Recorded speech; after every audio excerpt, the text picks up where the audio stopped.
আমারই চেতনার রঙে পান্না হলো সবুজ, চুনি উঠল রাঙা হয়ে। আমি চোখ মেললুম আকাশে, জ্বলে উঠল আলো পূবে পশ্চিমে। গোলাপের দিকে চেয়ে বললুম, সুন্দর, সুন্দর হলো সে। তুমি বলবে, এ যে তত্ত্ব কথা, এ কবির বাণী নয়। আমি বলবো, এ সত্য, তাই এ কাব্য। এ আমার অহংকার, অহংকার সমস্ত মানুষের হয়ে। মানুষের অহংকার পটেই বিশ্বকর্মার বিশ্বশিল্প। তত্ত্বজ্ঞানী জপ করেছেন নিঃশ্বাসে প্রশ্বাসে, না না না, না পান্না, না চুনি, না আলো, না গোলাপ, না আমি, না তুমি। ওদিকে অসীম যিনি, তিনি স্বয়ং করেছেন সাধনা। মানুষের সীমায় তাকেই বলে আমি। সেই আমির গহনে আলোর আধারে ঘটল সঙ্গম, দেখা দিল রূপ, জেগে উঠল রস। না কখন ফুটে ওঠে হ্যাঁ মায়ার মন্ত্রে, রেখায় রঙে সুখে দুঃখে। একে বলো না তত্ত্ব।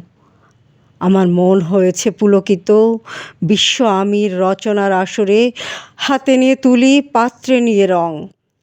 পণ্ডিত বলেছেন, বুড়ো চন্দ্রটা, নিষ্ঠুর হাসি তার।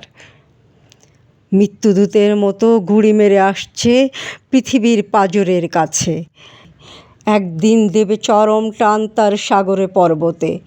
মর্তলোকের মহাকালের নতুন খাতায় পাতা জুড়ে নামবে একটা শূন্য। গিলে ফেলবে দিন রাতের জমা খারজ, মানুষের কীর্তি হারাবে অমরতার ভান। তার ইতিহাস লেপে দেবে অনন্ত রাত্রির কালি। মানুষের যাবার দিনের চোখ বিশ্ব থেকে নিকিয়ে নেবে রং, মানুষের যাবার দিনের মন ছিনিয়ে নেবে রস। শক্তির কম্পন চলবে আকাশে আকাশে, জ্বলবে না কোথাও আলো। বীণাহীন সবাই যন্ত্রের আঙুল নাচবে, বাজবে না সুর। সেদিন কবিত্বহীন বিধাতা একা রবেন বসে, নীলিমাহীন আকাশে ব্যক্তিত্বহারা অস্তিত্বের গণিত তত্ত্ব নিয়ে। তখন বিরাট বিশ্বভুবনে দূরে দূরান্তে অনন্ত অসংখ্য লোকে লোকান্তরে এ বাণী ধ্বনিত হবে না কোনোখানে, তুমি সুন্দর, আমি ভালোবাসি।